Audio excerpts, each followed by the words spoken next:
Halo sahabat teacher, kembali lagi di PWM TV channel tempatnya berbagi ilmu seputar PAUD. Nah, di video kali ini sesuai dengan judulnya, saya akan share tentang P5 PAUD, apa itu P5, apa perbedaan PPP dengan P5, kemudian bagaimana cara menerapkan P5 di satuan PAUD. Tetapi sebelum itu jangan lupa seperti biasa like dulu, subscribe, dan nyalain notifikasinya.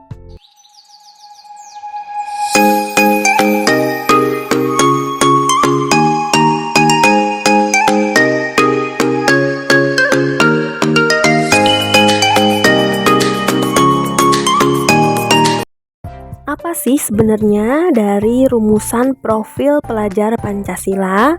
Nah, rumusannya ini sangat simpel kok teman-teman. Pelajar Indonesia merupakan pelajar sepanjang hayat yang kompeten dan memiliki karakter sesuai dengan nilai-nilai Pancasila. Nah, jadi profil pelajar Pancasila ini merupakan penuntun arah atau bintang pemimpin untuk menuju dan mencapai tujuan pendidikan. Profil pelajar Pancasila ini memiliki 6 dimensi yang antara lain beriman bertakwa kepada Tuhan Yang Maha Esa, berakhlak mulia, kemudian berkebinekaan global, kemudian bergotong royong, kreatif, bernalar kritis, dan mandiri. Nah, keenam dimensi ini menunjukkan bahwa profil pelajar Pancasila tidak hanya fokus pada kemampuan kognitif, tetapi juga sikap dan perilaku sesuai dengan jati diri sebagai bangsa Indonesia dan sekaligus sebagai warga dunia. Dalam materi ajar terkandung profil pelajar Pancasila. Dengan kata lain, profil pelajar Pancasila itu adalah mengerami atau melengkapi materi ajar. Jadi tidak terlihat wujudnya, tapi ada rasanya ya. Nah, teman-teman, berikut ada 2 gambar. Ini adalah contoh kegiatan anak-anak di mana gambar pertama yaitu sedang membuat menara dari bak. Nah, berkali-kali mereka bangun menara tersebut, susah sekali katanya, sering jatuh. Tapi mereka sangat gigih, tidak langsung menyerah. Nah, yang sebelah kanan itu adalah foto kerjasama anak-anak membuat kue tart dari lospat. Mereka bagi-bagi tugas sendiri nih, bukan gurunya sama sekali yang menyuruh, tapi mereka itu inisiatif sendiri. Nah, foto-foto tersebut menggambarkan mereka ini punya tujuan yang sama, yaitu gambar pertama ingin membuat menara, dan gambar kedua ingin membuat kue tart. Jadi sebetulnya profil pelajar Pancasila itu adalah karakter dan kemampuan yang sehari-hari dibangun dan dihidupkan dalam diri setiap individu pelajar. Jadi, untuk melaksanakan atau mewujudkan profil pelajar Pancasila itu adalah program yang ada di sekolahan, yaitu program kokurikuler, yaitu suatu aktivitas pembelajaran yang menghubungkan interdisiplin ilmu yang nanti harapannya dengan aktivitas P5 ini anak-anak memiliki pengetahuan atau membangun pengetahuan dari pengalaman-pengalaman terkait dengan 6 dimensi profil pelajar Pancasila ini. Nah, teman-teman, sesuai dengan arahan dari kementerian bahwa P5 di PAUD itu hanya memiliki 4 tema yang sederhana, yang antara lain tema Aku Sayang Bumi, Aku Cinta Indonesia, Aku bertema bermain dan bekerja sama, dan tema Imajinasiku. Perlukah P5 ini diterapkan di satuan PAUD? Nah, teman-teman, kalau untuk PAUD, P5 ini tidak di awal ketika kita mencoba menerapkan kurikulum prototipe. Di tahun 2021 itu kan kurikulum Merdeka diterapkan di sekolah penggerak sebagai kurikulum prototipe. Nah, di awal P5 ini include di intrakurikuler, tetapi selama 1 tahun ini dievaluasi, ternyata P5 ini yang harus masuk di intrakurikuler ini tidak maksimal karena guru PAUD harus mengobservasi 2 capaian pembelajaran. Capaian intrakurikuler dan capaian dimensi elemen dan subelemen profil pelajar Pancasila. Nah, ini menjadi beban berat sekali bagi guru PAUD. Maka ada kebijakan baru bahwa kita keluarkan seperti di SD, SMP menjadi pembelajaran kokurikuler. Nah, untuk dasar atau latar belakangnya atau harapannya adalah P5 ini sebagai sarana dari satuan PAUD dan peserta didik untuk memecahkan permasalahan-permasalahan di kehidupan sehari-harinya, sehingga anak-anak ini mempunyai kompetensi karakter yang dibutuhkan untuk menghadapi abad ke-21 yang semuanya itu soft skill, teman-teman. Nah, jadi inilah waktunya kita membekali kompetensi-kompetensi yang tidak kadaluarsa, yang bisa disebut dengan kompetensi soft skill. Pelaksanaan P5 ini sangat fleksibel, dimulai dari muatannya, kegiatannya, dan waktunya. Sehingga tidak hanya kompetensi kognitif saja, jadi kompetensi karakter yang harus diprioritaskan. Nah, terus bagaimana nih prinsip pelaksanaan P5 di satuan PAUD? Nah, prinsip pembelajaran P5 ini sama dengan pembelajaran intrakurikuler ya, teman-teman. Yang pertama itu harus holistik, di mana tidak hanya sepenggal kita melihat kompetensinya, karakternya, dan lain-lain, tapi ini harus integratif atau menyeluruh dan bermakna. Yang kedua, harus kontekstualisasi. Kemudian, pembelajaran yang harus berpusat pada peserta didik.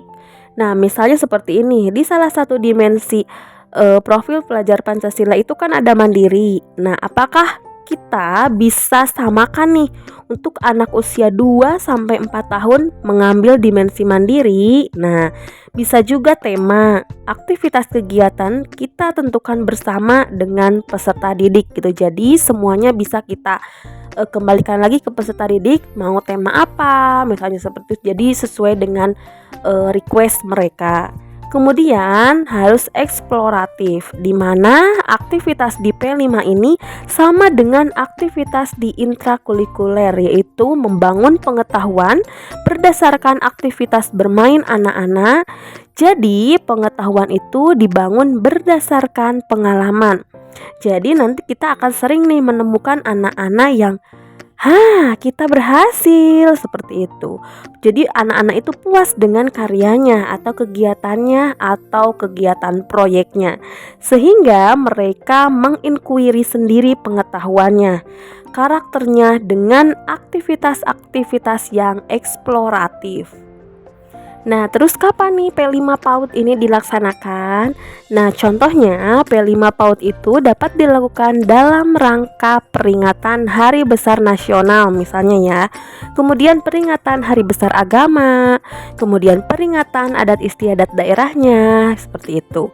Sebenarnya itu sudah dilakukan oleh teman-teman di PAUD sebelumnya, tetapi dulu itu belum dilihat diobservasi di capaian pembelajaran dimensi elemen dan subelemen, teman-teman.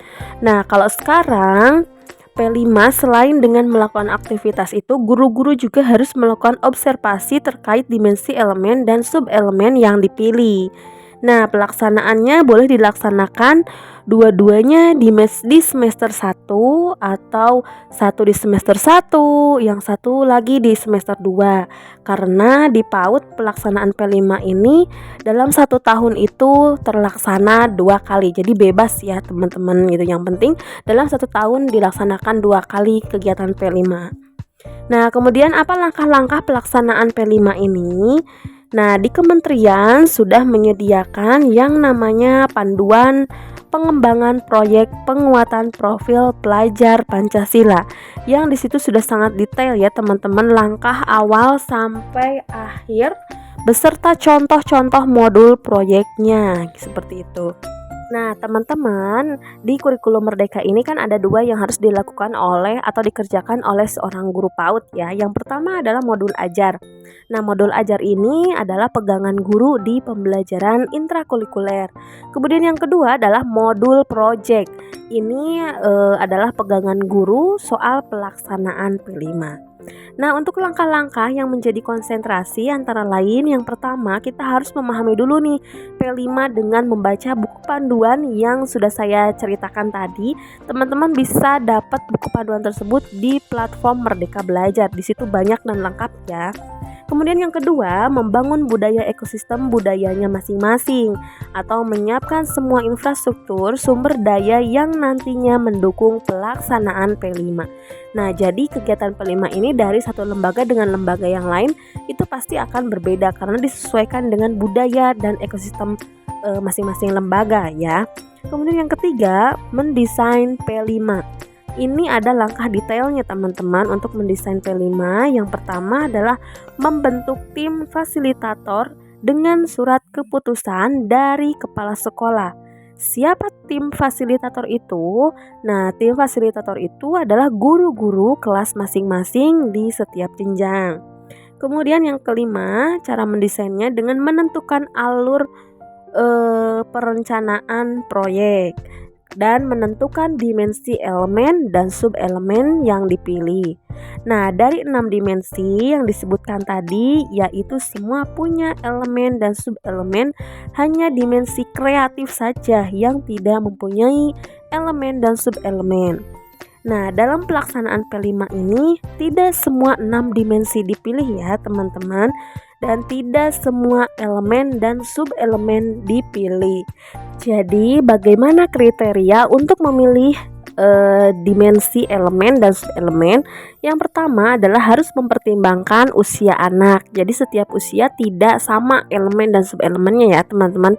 Kemudian yang kedua, kemampuan guru mengobservasi. Dan yang terakhir, jenis kegiatannya nih. Apakah kegiatan ini muncul subelemen ini, misalnya jadi disesuaikan subelemen dan elemen itu dengan kegiatan yang kita pilih gitu.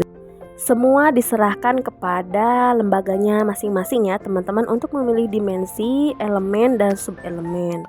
Nah, untuk selanjutnya tadi kembali lagi ke mendesain P5.